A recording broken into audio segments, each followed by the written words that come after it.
Hey, this is Dave with Rough Notes Magazine. We're all about helping agents and brokers thrive, and we're impressed with what you're doing. Can we feature you and your team on our front cover? Mark, tell me the feeling you first had when you heard that you were going to be on the cover of Rough Notes magazine. Um, Excitement in general, in the overall scheme of it, and a lot of this has to do with kind of the planned operation that we have, and also a lot of nervousness, just because a lot of the stuff we're going to talk about is content I make, be all over the place, stuff like that, and the growth and everything. And one thing that I'll just let it out of the bag is I don't like the attention. I don't want to be in the spotlight. But I know it for what our growth plans are, it has to be right now, Wow. for where we're at. But so it was a little bit of excitement, also a lot of like, oh crap, now I actually got to show up. Yeah. So tell us who you are, what your agency is, where it's at. You tell us about it, Mark. Yeah, so it's Valor Insurance Group is the agency. That's our local entity. We're in about 12 plus states. Our main thing that we focus on is home auto, and we dabble probably about 40% into commercial trucking, trying to get into a little bit more of the fleet zone area. Just kind of fell in it, happened to be a good fit for us. But overall, the agency growth, one of the things that we're more known for is the knowledge that we bring to the table, and really just understanding the person more, and then the coverage second, which is kind of the thought of everybody. But when you get involved in sales, it kind of pivots a little bit, as well as the marketing. So we really showcase the knowledge base that we have through a lot of like content that we make through like YouTube and different platforms. That's right. And it looks like here, upon doing some of my research, we've got about 470 plus Think Insurance YouTube videos. I want you to explain that here in a minute. We got around 38,000 YouTube subscribers, 6.5 million total views, and around roughly, this was in 2024 is what my notes, so maybe it was 2025. You had 1,700 plus organic leads coming in. Tell me about those numbers and tell me about this Think Insurance. Yeah, so Think Insurance is our branding channel. It was alive before any of this was, and it was just kind of my career path. A little bit of being bored, and a lot of it about realizing that I'll never be the next America's Great Talent singing, but not wanting to give up on that piece, Yeah. So we'll sing after the episode. And then the bigger piece is like just sharing what I knew. I've One thing I'm really good at is just giving the information as much as I can away for free. The one thing I'm bad at is asking people to pay for it. So I've just always just said, share what I know, give as much as I can. The rising tide is what I focus on. We're raising all the ships, helping customers better understand that. It came from an aggressive kind of sort of shady industry that I was in before. So a lot of this was like, hey, trick or push people through quotes and try to get as quick of a sale as you can. If they want cheap, give them state minimums, all those, like it was all pushed from, okay, I'm just kind of just making a big bankroll to, okay, now I want to understand this industry, to how can I help people better understand it? So the old me, they didn't get in contact with and be like, oh my gosh, this is great, it's cheap, and then get into a claim and realize that they don't have the safety net to protect them. Yeah, well, that's an interesting concept, of how that helps shape you today in what you are by looking at the fact of sell, sell, sell, doesn't really matter. You're just trying to help, trying to make $1 for a company or you to wait a minute. How does this actually work? And what is it actually good for? So you were a farmer's agent, if I'm correct, right? Is that where you started? Kind of, yeah. I think at some level we were called farmers agents. We were originally the first test of 21st Century. So if you ever, I don't know if you remember that. Right? I do remember that. Yeah, they dissolved it like 9 years ago. They still exist in like California, but Really? that was I didn't even know that. Wow. Yeah, but they've eliminated the company mainly because of the model. It worked really good for selling. It worked really good for lead generation, which is what everybody focuses on. But a lot of the losses came through. A lot of the paying the agents was too much. There was just so much like involved, and I can't obviously tell the exact ins and outs of that part. That's for what you call a higher up over there. But it didn't work, right? It worked Mhm. because we were selling a ton. I mean, we were selling, I think I was selling 15 to 20 policies a day. Yeah. Wow. So it was, Holy but cow. I literally would hang up the phone and then there'd be another phone call on the line. So Wow. it was like between playing ping pong and making sales, that was the life, for 6+ years.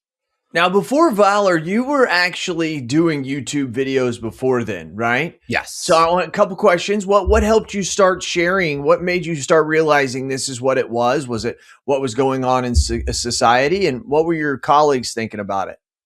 It honestly, the demand led the whole piece of it. It was me just saying, okay, I want to learn this anyways. And if I learn it, I might as well share it. And, you always have the dream, maybe it'll be a huge thing one day, and I really just made it into just sharing what I knew. And what I found was that as I learned more of these pieces, I realized how much I didn't know. It was just well said. And I just fell into that trap of wanting to learn a little bit more, learn it a little bit more. And it just became more of that, along with the excitement of kind of chasing. And that's kind of the YouTube world, right? You kind of chase a view. You're looking for the kind of the attention, but you're not so much thinking of it as attention as people watching you. You're thinking of it more as that analytics graph, right? Is it going up? Oh, it went down this week. What did I do different? How do I fix it? And so it's kind of a game of like building a mold of something with an end goal of being at a certain level. So it's just kind of the excitement of doing that, but in the industry that I'm already knowledgeable and wanting to learn more in. So it was kind of a good fit either way for me directly, but also happens to benefit people on the back end. It's really kind of common sense, but it actually sounds really cool the way that you say it. It's not worrying about the person actual seeing it. It's, I'm going to change up my content a little bit, or I'm going to put out this message. And what does the analytics do, right? Because the analytics is the person watching. But if you know that you just keep incrementally trying to change that, you're really actually gaining and helping people learn about insurance is really what you're doing. And I think that's really, really cool just to think about that. Valor, or what did your friends think when you first started doing this? When was it about that you did your first YouTube video? Oh man, I don't think I shared it with anyone. No one even really knew I was doing insurance because it was like a call center for me. Right? What year? So, 2011 is when I started doing insurance. Okay. I want to say my first video was within 3 years of that. So probably 15-ish. Wow. Would be when I first started making the content, actually making it. And it you look at the progression, you will not see a pattern there. There's nothing. It was a video, 3 months later, another video, 2 weeks later, another video, 8 months later, another video. And then all of a sudden, every week, it eventually tightened up to every week. It's a video every single week. Right. Wow. Walk me through the name Valor, though. Is that a deliberate word with weight behind it, or does that Valor have some meaning? Was there something that you thought of when running an insurance agency? Yeah, Valor was an original name. It was a past partner of mine. He was a vet. And the focus was originally, my original design was let's build this around him and kind of have him manage it. I'd be the marketing guy in the background, all of those things, kind of run that show. And it was a name that I really loved because it also meant protection, right? The valor is that we're going to help protect. We're going to do what's right, even when what's right doesn't seem, it's harder to do that. Right. So we're going to not just do things to do them. And honestly, kind of the opposite of where I started. We're not just going to sell to make a sale.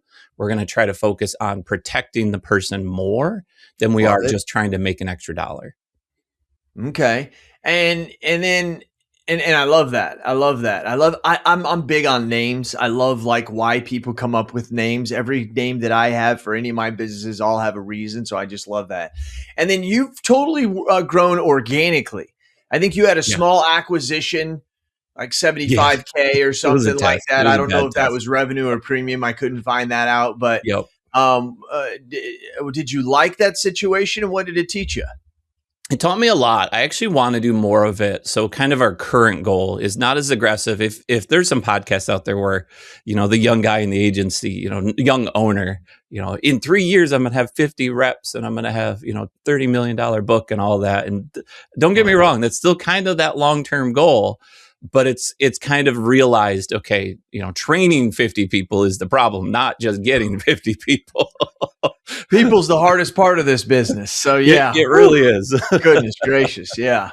So like the whole progress of that is like with our current goals, we do want to acquire over time. We do want to grow to the point to where we do have, 10 million in personal and 15 million in commercial. And, we do have, honestly, it's probably only 20 people because if we talk about the tech side of it, we've gotten that streamlined to where people think we're 8 times bigger, 10 times bigger than we are. And we're really just a small agency. It's just the geekiness in me is a tech person at the back end of it. And that piece has allowed us to grow beyond what you would think you could do on a normal day. Well said, dude. The tech piece of it has allowed you to be bigger than you really truly are and able to do more than you really could as well. Do you just post on YouTube? Do you post on Facebook, Instagram? Where do you find your most success? 95% of it is YouTube. Okay. It's really and it's kind of because that's where I've lived and I understand that world more than anything. So I can hop in there and in 5 minutes, on a daily basis and just say, okay, here's what's happening. When you do it for 10 years, you understand it. There is some Facebook posts there. And I'll be honest with you, that's where I have a little bit of that fear because Facebook likes to show things to your friends and Facebook likes to show things to people in your industry. And I just don't want the criticism. Wow. Interesting. I bet you a lot of people are that way, but yeah, you're right. It makes me wonder, Rough Note listeners, if you just listen to what he said, how many of you are not making videos or content because you just assume that I'm going to put it out on Facebook and my friends are going to see it? This is a perfect example of you feel comfortable because you're creating this whole atmosphere and following out there on YouTube. And you're right. Probably a lot of your friends, unless you tell them, have no clue that you're even doing it. Yeah. Yeah. Wow. And a lot of them know now because there's that has become a business. So right. It's still, and it's part of the reason I had it. I originally designed it so that if I ever walked away from it, it would be on its own. So the Think Insurance brand, if you type in Think Insurance on YouTube, it will, or if you type any question on car insurance or home insurance, I should be the first 5 videos. Like it should just be there. And that design of that is so that if I ever hand it off or if I ever hire someone to take over and have someone make the content outside of me, that it's not tied to me. So that was the original piece of it. But yes, and I am starting to post on Facebook more, a little bit more. It's really gotten down to what the bottleneck is, which is me. And mainly because I am honestly more passionate about growing the local agency as much than I am just I've been making videos for 10 years. So there's a little bit of boredom in there, but it's a lot about the growth of the agency and wanting that to be the main focus point of my time. And Mark, let's get down to the conversions and what that looks like. So, I mean, how's that? I think I said I didn't see in 2025, but in 2024, you had over 1,700 high intent leads, is what I've heard you call it. First of all, what is a high intent lead, and what does the daily, weekly, and monthly intake of leads look like from all this stuff you're doing? Yeah, absolutely. So 2024, 2025 were the best years so far. They went anywhere from on the low end, 200 leads coming in, and on the high end, 600 leads in a given month. Wow. So it could range between that. And people were searching, like it's hard market. No one can get, there's a lot of factors behind that, right? Fast forward today, it's a little bit less because it's a softer market, so less people are shopping, but we're close to 100 to 150 a month-ish leads coming in, but they're high intent, meaning that they want to talk to somebody. It's not someone that was scrolling on their phone, and that's one of my biggest pieces. I've done little mini trainings for how to grow YouTube, right? And that's just kind of something I don't mind doing for like realtors and stuff like that, just to show them. But the first thing I teach them is like, where is your customer, right? How are you getting that customer? If you're on Facebook, this is what they're doing. If they're on TikTok, this is what they're doing. If they're on Instagram, this is what they're doing. If they're on YouTube, they're searching for answers, right? It's a search platform. It's not a social media platform.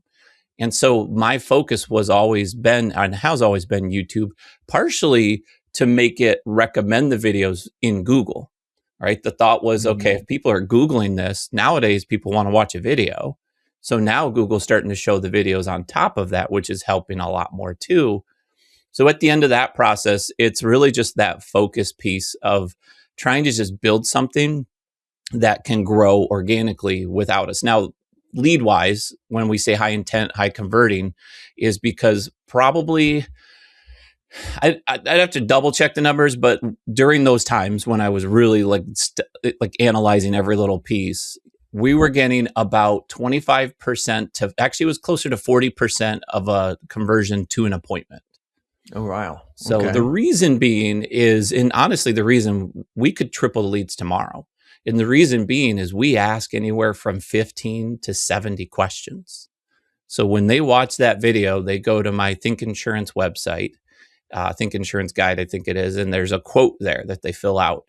And when they start answering questions, how many drivers do you have? Well, I got 4. Great. Name, date of birth, relation, all. I want every question answered. How many cars you got? I got 3. What's the year, make, and model? What do you use it for?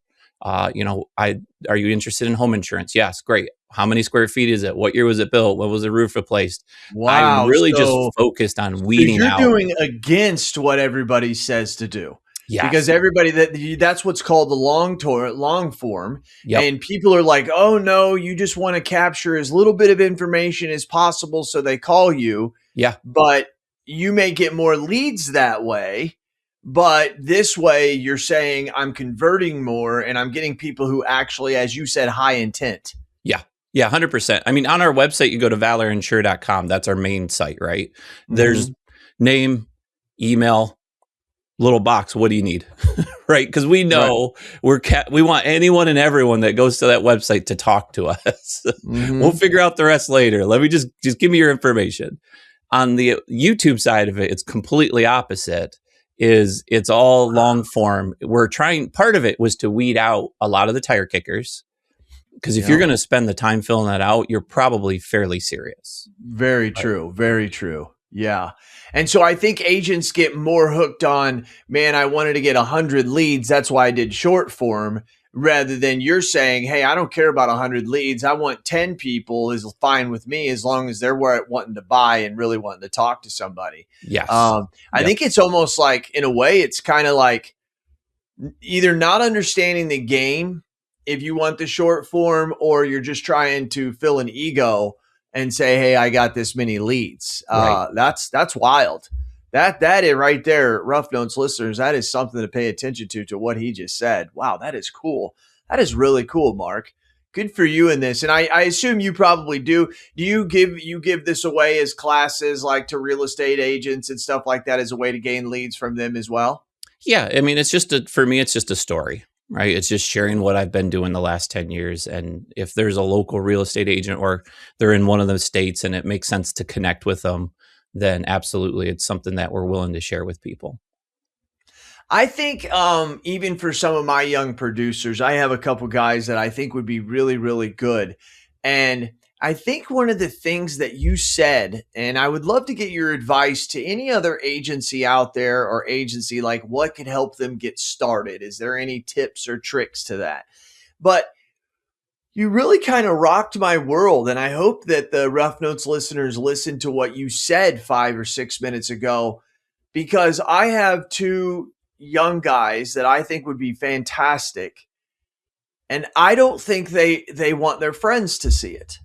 Yeah. I think they're shy in the fact that they'll go to the church or to the local bar or hanging out with their buddies. Their buddies will be like, yeah, you see that video that old boy did, And I think it's kind of funny, because I think if I could tell them, hey, I want you to make videos for insurance and no one's going to see them in your town or any of your friends, not saying that that's not eventual, but I think actually they would probably be more likely to probably start it if they knew that nobody they knew was going to see it, but it would give them business. Yeah. I've really never thought of it that way. What do you think, Mark?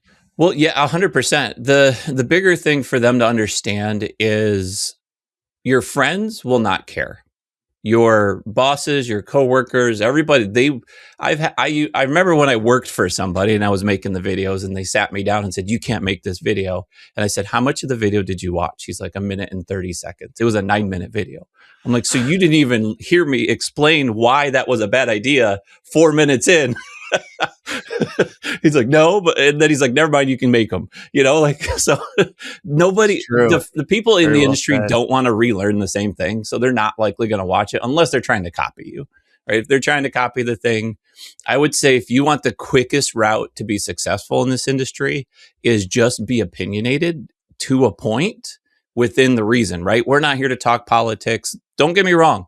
If you're that person, you'll grow a following. It's huge. If you're parallel and you're like, this is red and this is blue, I'm on the red side. Like if that's the case, there are so many people on the red side, so many people on the green and orange, because those are two weird colors, right? I'm on the green side. And absolutely, that's the following piece. It's not what I'm building. I'm building a marketing channel. If I wanted a following piece, I tested that a little bit, is I would do that. But what I do is I try to play the neutral entity or the neutral person to give the side of an insurance agent from my odd opinion or my quirky opinion. So your best route to start is just grab something that you're interested, read about it, and then just start talking about it and keep it more of a bland, like not necessarily like this is the way it has to be when there's an argument for the other side. Gotcha. Because then, as you said, what did you say? You're building a marketing channel. They're building what did you say? A following. Wow. That's powerful right there. I mean, are you trying to build a following? Or are you trying to build a marketing? And I think a lot of people would think I need to build a following in order to get marketing.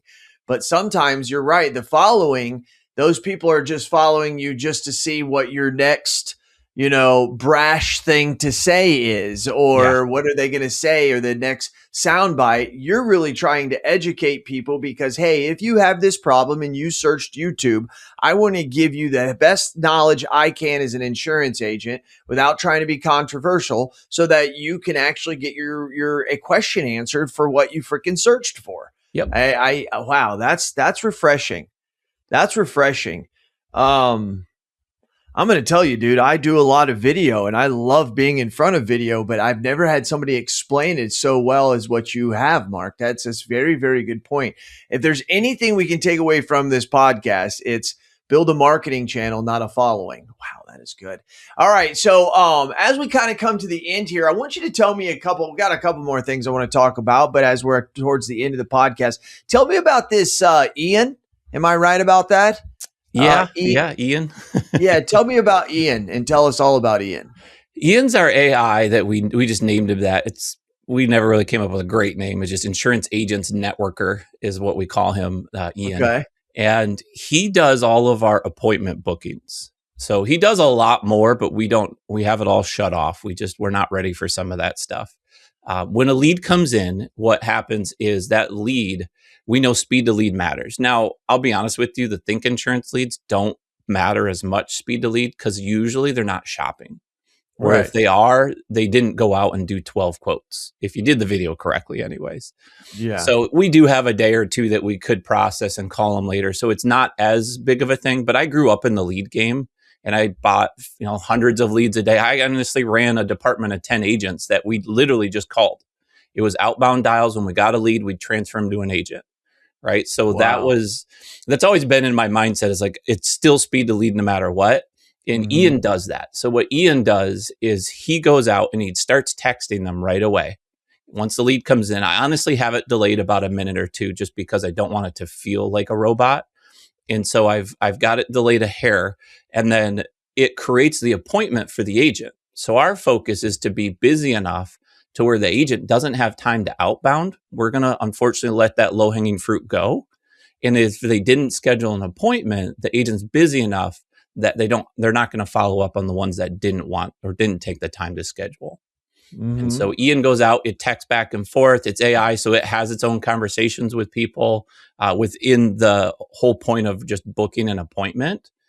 as well as it does a lot of other things. You know, it helped build a website for it. It helped, you know, it's got a voice AI that we can outbound dial to. And I actually have the permission button on there too, to get people's permission. So if one day we decide to turn on an outbound dialer, I just don't think people are ready for it yet. So it's just something I've been avoiding. I agree. And you know, also, Mark, when you're talking about the outbound dialer, I don't think that the consumer's ready for it. And I also don't think technology's ready for it. Yeah. So we had, we're Erie insurance agents, and Erie in 2025, seems like it's longer ago than that. Maybe it was 2024. No, it's 2025. God. Yeah, I guess it was 25. They had a big cyber attack. Erie Insurance. Oh yeah, I remember that. You guys were down for a while. We were down for a month and a half. You couldn't. And so every time they would come out with an update, they would rely on us to tell the customers, hey, da da da. So we had this dialer, and if I won't say the name of the company, it's a famous company. It wasn't a dialer, but we had this outbound AI. And it takes our calls and also makes calls. It was an absolute disaster. And I still think that it is, because I hear this from agents that do it today. When somebody makes a phone call to you, they usually will be in a quiet area, or they'll tell people, hey, I'm going to make a call. Keep quiet, right? You see that a lot. And I do that too. But when you make an outbound call to them, they answer the phone and they're just answering it, and their kids are screaming in the background, or they're at the school or something. And the thing just keeps repeating because it hears things in the background. Yeah, I forgot about that.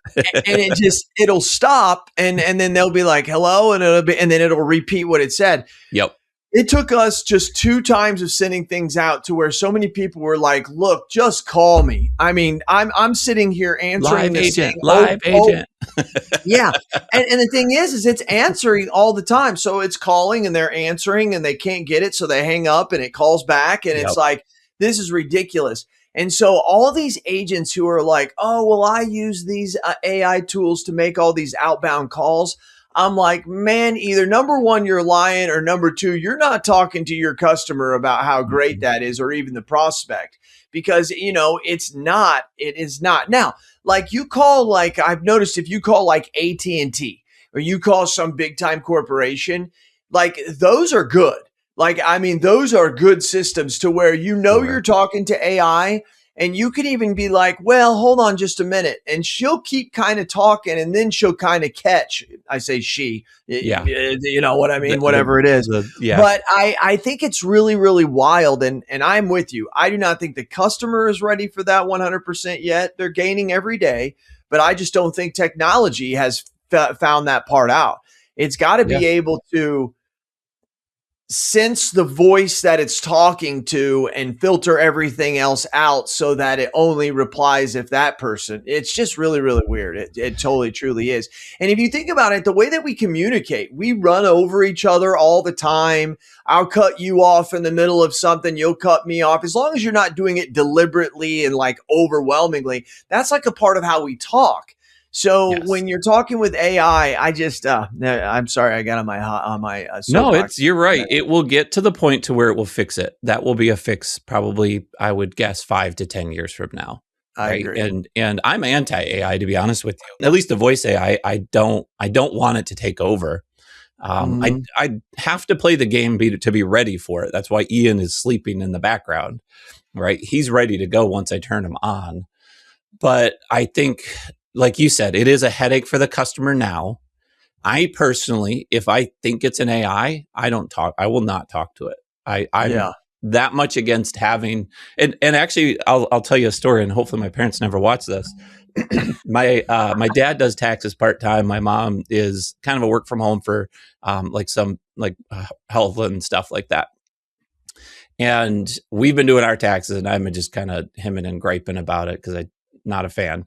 Yeah. And my dad's been responding, and I'm looking at his text. And I'm like, this feels like an AI. And I told my wife, I was like, honestly, if they're going to text me through AI, I'm not going to talk to them anymore. was like, I could talk to the AI myself and make a mom AI. I want the human interaction, even if it's to yell and be upset or to be happy and whatever. The one thing I absolutely, because I use AI all day, like there's your chats and all that. It's good for planning. It's okay for planning videos. It gives you ideas, helps you do scripts. All of those things are great. But the thing I absolutely dislike about it is that it will always tell you you're right. Gosh, and I'm so over that. Even if I tell it I'm wrong, I'd be like, you're right. That's a good idea. We should make sure that you're wrong. And I was like, stop, just stop. Right. I will say the Claude has come a long way when you're using skills and projects to use MD files, markdown files that you can tell it in there. Don't always say I'm right or wrong or blah, blah, blah, blah. And then you put that in there as a backup file. So I do notice ever since I have been doing that, it's I can't say it. It doesn't agree with me as much. And I'm starting to get to the point that whenever it really comes out and is like, hey, Jason, I want to let you know, I think that's a very good idea and you're onto something there. 5, 6, 8, 10 months ago, I would have been like, yeah, right, whatever, you say that all the time. Doesn't necessarily say that all the time based on the instructions that I've had to give it into the background. And I do not feel as if chat has done very well with that so far. Even when you give it those instructions, it's like you can give it instructions not to give you M dashes. It still gives you damn M dashes. But the other Claude, I think, is really breaking that down because you are so right.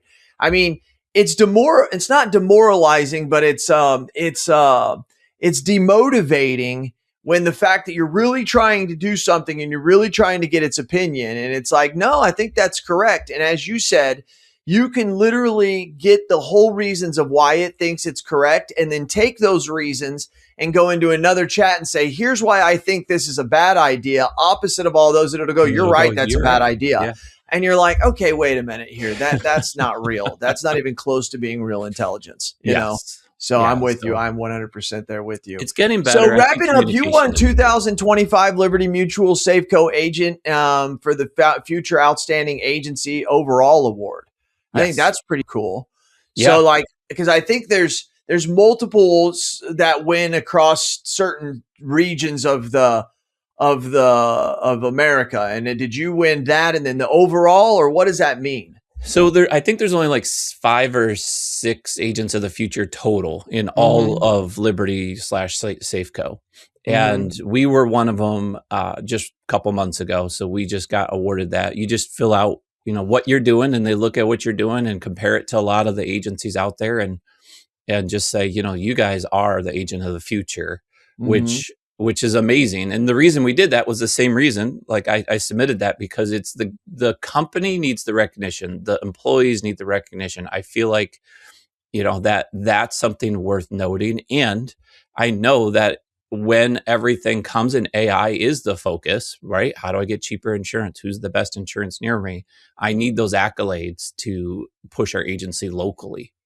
Right. Gotcha. So as we start doing what they call the AEO type of search stuff, then those are things that I just see it as. It's something that I've really just avoided because, again, I'm the type of guy that I'm not focused on the attention part as much as it, as 400 and something videos later. Right. So it's very rewarding. I'm in love with the fact that they chose us to out of all of the agents out there, that what we're doing is on track and on par with what they see the future being. Well, I appreciate your time. This is exactly what I wanted to do. A lot of times when I do these, Mark, yours has been different than everybody else's I've done, is because we're always talking about what's the training of your agency and how do you train and how about leadership and all this stuff. Yeah. We don't, and don't get me wrong, that stuff's all important. I'm not downplaying that any. I'm talking about this specific podcast series.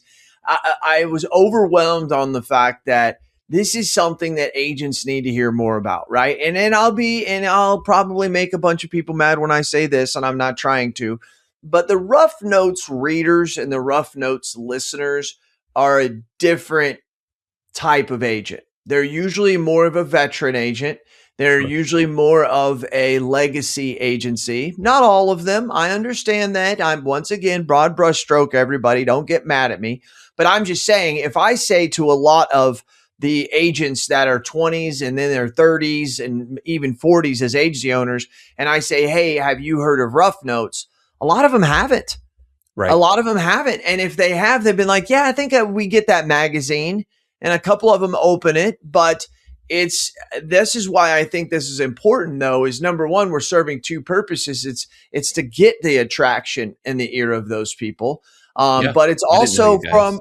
from the older version, right? The 50, the 60, the 70, and even the 80-year-olds today, to let them know that this is possible to use video for this. I'm 48 years old. I'm a tech dude. I love social media. I love all of it. You know what the crazy part is? I don't watch YouTube. I Yeah. just don't watch YouTube. I'm not a YouTube dude. I don't even have the app on my phone. But like I was just in Colombia and I was down with a bunch of late 20, early 30-year-old, about 15 people. And I mean, every one of them, that's what they do. They watch YouTube all Mhm. day. They watch YouTube shorts all day. And I don't know if it's just me or if it's people in my age group or whatever. But when I talk to a lot of people, they'll be like, nah, I watch TikTok or Instagram or social, but I'm not actually doing and watching YouTube. But golly, I mean, you see success out there. Gordon Coyle is another agent out of New York. Dude gets anywhere between 5 to 10 leads a day. He just does nothing but YouTube videos. That's what he does. Ryan Hanley, you've probably heard of Ryan Hanley out there. Ryan Hanley, that's what he does when he was in the insurance, when he owned his agency. He actually built a channel that was so big that when he sold his agency, he kept his YouTube channel, and then another agent came along and purchased that YouTube channel from him and now uses that as their videos. Kind of like what you were saying earlier, if you want to do that in the future. And believe Yeah. me, he made pretty good money at that. So, Yeah, no, I so- mean, that is honestly the plan, is because I want to spend more time in the Valor brand, is to kind of pivot into it'll have its own social. It'll be there for me. So, having that marketing go to the local agency, I think, is more of a agency following, right? So like the things that you're doing is influential to the company. So, if Jason's attached to, agency intelligence or Rough Notes or whatever it is, then people can see that correlation and they want to be part of it. Right. Just like everything's branding is screaming out there, like the professionalism, the knowledge, you're rubbing shoulders with the people that know what they're doing. So like that creates a following, and that's what big brands need for that massive growth. If you're a younger agency and you're, a group of 5, 10, even 100, then you're more so, if you're focused on the lead, I need the business. I can fix the branding later. I can fix the, service issues with an extra service person later, all of those pieces, but I need customers. I need someone to work with today. And that's where that Think brand is there, is to help, not only help people, just educate them, but it's also there to grow that piece of it. So I completely agree with you there. Couple rapid fire questions and we're going to close up. You ready? And what I want to do is I want you to no overthinking. Okay. Just give me what you think here. Hold on. Let me pull up my chat GPT here. Yeah. Trucking insurance, more fun or more stressful than it sounds? Which piece? Trucking insurance. Insurance, a headache beyond headaches. Okay. But there's money there, a lot of it. And so like, if you want to grow fast and you are willing to cut your teeth really hard and then buy dentures and cut those ones, then yes, it is worth it. Best part of being in Grand Rapids that has nothing to do with insurance. Oh man, I'm an internal person. Disc golf. I love disc golf. You like disc golf? A ton of disc golf courses here. You do? Oh, there you go. Yep. In 10 years, where's Valor? Valor is going to be probably about 10x where it's at today. Okay. That's good. Most overrated thing in the insurance industry right now? Everything. Okay. if I get one more email, I love you all carriers. Don't hate me or take my appointment. I don't want to hear about pet insurance anymore. I don't want to hear about as much jewelry. I don't want to hear about the home warranty. I don't like if I could just filter my email for all of the like trainings. Yes, it's summer. I know 4-wheelers are coming out. Yes, I know boats are coming out. I'm trying to get the business. So like all of it's seasonal, right? Top of mind. Right. If they're the ones that have taught you and you got a new guy, great. But it's always a push for the season. And I think that is more of it pulls, if you're the right person. So we're getting good at saying no. And if you're the normal person, you're saying yes to everything because you want to learn it and build it and sell it and grow it and all those things. But you're going to realize if you don't find where you're good in the industry, then it's all hype and it's all just going to throw you in a path that you shouldn't be down. Ian, the voice bot, does he ever come off the bench? It's up to people. Captive or I know what you mean. It depends on where it goes, but yeah, if the customer starts demanding it and gets used to it, you'd bring him off the bench. Ian will come off the bench. This is something I've been researching for probably since day one. I know it exists and I know it's coming out, and there's companies out there that are using similar. They're big guys, but the online live quote portals will become a bigger thing, and I will probably be one of the first persons to have it. So okay. Ian will become probably an online quote portal to connect you with an agent at the end of the process. So it's still trying to get the live person out, but yeah, he will come off the bench eventually. Captive or independent for someone just starting out? I'm a big independent guy. Although I will tell you, this is not joking. 2 days ago, thinking about it, I was like, captive does have a place. And the amount of stress, you got marketing, you got this, you got that. But if you're not worried about 12 carriers, this was what I learned when I left Farmers. I'm sorry to turn your quick notes into long ones. You're fine. No, it's fine. When I left Farmers, I went from selling one product in 45 states. I was licensed in 45 states. I went from selling that to going independent in one state, selling like 12 different companies. And I can tell you, it was triple the work to understand the 12 companies in one state than it was to understand the one product in multiple states. Right. No, it is. It's one of the lies we tell ourselves is that you need a lot of carriers to be successful. That's not true. It's really not true. Last one though, and then we're going to get out of here. Finish this sentence. Insurance done right is really about protecting a customer, a safety net for somebody that doesn't realize they need it, whether they think it's important or not. It's the safety net to protect somebody. Mark, this has been a fantastic conversation. Tell people where they can find you, find Think Insurance, find Valor. Where can they find you? We're everywhere. We have our stamp there. If you want to look me up directly, if you want to learn more insurance talk like this is, you just type my name into YouTube. I have kind of a sub channel because I just can't stop, where I just show what we do every day. It's just our agency. It's our growth. It's what I would do if I started over. It's how I would market, and you'd be surprised on how it would be different than what we just talked about. But it's just, if you need us, just type my name in there. You'll see it. The goal is not to become the biggest agency. The goal is to become one of the most respected and well-run agencies in our market. That was well said by you in some of the notes of what I read. So, Mark, thank you very much for making the independent insurance cool. A lot of people look out of us. They think we're stale, male, and pale, which you and I do represent that pretty well on the pale part. And on the male, but not on the stale. So I do appreciate you, Mark, very much. And to all you Rough Notes listeners, I hope that you got something out of this. I hope you were able to go out and look at Think Insurance and realize that the stuff we've been hearing about forever, where video is powerful, it's really, really, really starting to be powerful. It's been powerful in other industries, but it's just taken us a while. But even like Mark said, he started back in 2014, 2015 with his first video. And it's taken this long, and it doesn't necessarily have to take that long to today, but by listening to Mark and following through his footsteps, I always like to call it the snow climbing rule of life.